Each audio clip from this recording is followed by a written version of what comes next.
Another day, another Habs video, because today what I wanted to do was follow up on the thought process that was shared by Elliotte Friedman on, was this Saturday headlines? Yeah, it was. It was Saturday headlines from last Saturday. So not 2 days ago Saturday, but the Saturday 9 days ago. Because we did make a video going over that update, talking about what Elliotte Friedman said about the Canadiens, how the Habs are not only looking for defensive help, but they are also looking for a forward with edge. However, they won't make a deal that interferes with their long-term plan. Now, the thing is, it's kind of a boring answer to say, oh, the Montreal Canadiens already have guys in their organization that can bring a physical edge and that can be sort of an agitator, an aggravator. I mean, you talk about Luke Tuck, you talk about the Florian Jacquins of the world. There are guys that exist, and with Raphael Harvey-Pinard still in the doldrums for now, we're waiting for him to make his return, there are already names that do work. But I wanted to go over to an article on HabsFanatics.com published by Elias Adam that talks about 3 different forwards that could be on the move and that could actually work with this Montreal Canadiens idea. I'll leave a link in the description to this article. It was published earlier yesterday, and Adam goes out there and highlights 3 individual names. I wanted to talk about each of these here. Among the options considered, forward Sammy Blais stands out. The 6'2", 208-pound forward has shown he can contribute offensively and with grit. This versatility would make him an interesting addition to the Habs' 4th line. Secondly, you have Liam O'Brien, a character player who is also mentioned. While less offensive than Blais, he can still bring the energy being sought. And then you have Nic Deslauriers, a former Canadian now with the Philadelphia Flyers. He's another name in circulation. Known for his toughness and leadership, he made a mark in Montreal from 2017 to 2019 and could be a solution to strengthen the team's depth. So, I wanted to dive into each of these 3 names, talk about what they could be for the Montreal Canadiens, and just go over the tail of the tape here. Would these be worthy enough ads? Are these guys kind of good enough to fill the role that they're looking for? Is this the direction that the team should go down? Starting out with the first name here, Sammy Blais, who is currently an Abbotsford Canuck in 24-25. He's got 2 points in 4 games played, and I'm going to say this, it's not really surprising that he's even in the Abbotsford Canucks system, considering the fact that Vancouver already had so many forwards that were NHL caliber, and Sammy Blais was coming over from a down year in St. Louis, and people were debating whether or not he would really have a chance to make the Canucks forward core. He was signed on to a PTO, he wasn't able to make it on Vancouver, but he is in the AHL regardless. This is a guy who plays with pace. Maybe not the best pace in the world, but some pace. He's physical. He is 6'2" and 205 pounds, so he definitely is more in that domineering frame. And if you wanted to get yourselves a guy who does have, let's say, a very limited but somewhat effective scoring touch, Sammy Blais can be your guy. The reason I say that is because he did have a 20-point season with 31 games played with St. Louis at the end of 22-23. However, a lot of people, even Blues fans, would go out there and say that that was a pretty big outlier year for Sammy Blais. He just happened to be in the right spots and found himself producing a heck of a lot more goals and assists than you would normally expect out of this guy.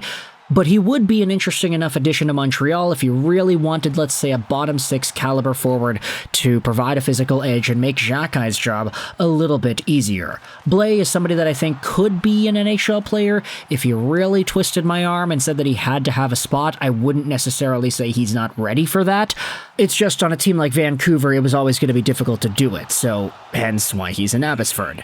If Montreal wanted to get Sammy Blais, I don't think they would need to make any trades. I don't think he's signed with the Vancouver Canucks. I think he's signed with the Abbotsford team. So Montreal would just have to offer him a regular NHL contract. Say, hey, here, you have an AHL contract, but we want to give you an NHL contract, so come with us and you'll play in the National Hockey League again.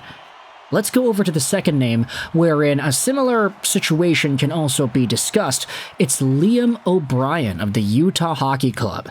Now, unlike Sammy Blais, Liam O'Brien is under contract. He's got a $1 million AAV till the end of 2026-2027, 30 years old, 6'1", 214. The thing with Liam O'Brien is that he actually hasn't played many games this year. He's only got 3, but in the 3 games that Liam O'Brien has suited up for, The man is an absolute wrecking ball, and I know this very particularly because I'm always checking up with my fantasy and the guys who are free agents throughout the league, and Liam O'Brien has had a very limited sample this season with the 3 games, despite not being injured. In those games, though, he has a total of 13 hits. Like, oh my gosh, the guy averages 4 hits a game. That's crazy. And on top of that, he's got 1 shot and 1 block. Maybe not the most effective guy out there. Even when he does play, he gets, let's say, less than 10 minutes a night. But Liam O'Brien certainly is one of these guys on a new Utah squad that has maybe a little bit more to prove for himself and his career. If you go over to last season, last season in 2023-2024, he had himself, what was that? 229 hits on the year? He averaged 3 hits a game, pretty much. Yeah, he had a lot more playing time in prior years with the Arizona Coyotes, but I think the Utah Hockey Club has a little bit of a higher standard for winning than Arizona did. Therefore, Liam O'Brien isn't really in the lineup all too much. He also had 153 penalty minutes last season with the Coyotes as well, which definitely adds to his agitator, kind of physical brute style value. Whether or not you think this is the kind of guy the Montreal Canadiens should go for remains to be seen. He would be a menace to play against, though. That's for sure, especially in the Atlantic Division. The Habs would have to trade for him. They can't just sign him out of free agency like Sammy Blais, who doesn't have an NHL contract, so that certainly is something else to consider when thinking about Liam O'Brien as a potential option. I personally would like to see the pandemonium. If you had Jack High and Liam O'Brien on the same penalty kill unit, imagine how destructive that would be. Maybe not the best offensively, but destructive nonetheless. At some point you gotta think about the entertainment value in watching hockey too, right? But when it comes to, let's say, the best player out of these 3, I would probably say it's Nic Deslauriers. No ifs, ands, or buts about it. No real questions about it either, because Deslauriers is somebody that Canadiens fans are familiar with. He is in his early 30s. He's making $1.75 million through the end of 25-26. He's the most expensive guy here, but he's also technically the best. He's got 1 point in 4 games played with the Flyers this season, and even though he certainly is not the same player like he was for Montreal all the way back in 2019, actually, do I want to say that? Yeah, no, he had a 14-point season in 58 games with the Habs. He's fine. But Deslauriers is a seasoned, grizzled vet. He has played with a whole bunch of different teams. He has got that experience. Buffalo, Montreal, Anaheim, Minnesota, Philadelphia now. And Deslauriers is more so of what he is. Physical, agitator, enforcer, heavy hitter, and somebody that could slot in well to the bottom 6. If the Philadelphia Flyers wanted to make this easy for Montreal, hey, could you retain 50%? How does that sound? Paying a guy only $800,000, $900,000 to be on your team and dish out a few hits once in a while does sound like a pretty good move in my opinion, but of course, that's just me looking at it with rose-tinted glasses, just acknowledging the idea of getting a physical dude. Deslauriers gets a few hits per game. He doesn't play much, though. When he is in the lineup, he gets about 5 to 6 minutes of time on ice per game. Scored an assist, which is great, but also had a few shots and some hits in there. He suited up for a 4-game sample, but then left the lineup again. He's not injured, he's just not playing. So for Deslauriers, this is another one of these guys that I think is worth thinking about, but I want you to let me know your thoughts in the comment section below. Who is it that you think is the most worthy to consider in this conversation? Out of these 3 names, Sammy Blais of the Abbotsford Canucks, Liam O'Brien, currently scratched on the Utah Hockey Club, and Nic Deslauriers, same fate with the Philadelphia Flyers. Out of these 3 guys, who do you think you would rather go for the most? Is Sammy Blais the best one because he is the easiest? You just have to make him a contract offer. You don't have to make any trades with Vancouver. Or would you rather excel and you want to say, hey, we want to go all out on the hits? Liam O'Brien, your job is to just go out there and be a wrecking ball. Just try not to take as many penalties as you did last year and try to be aggressive.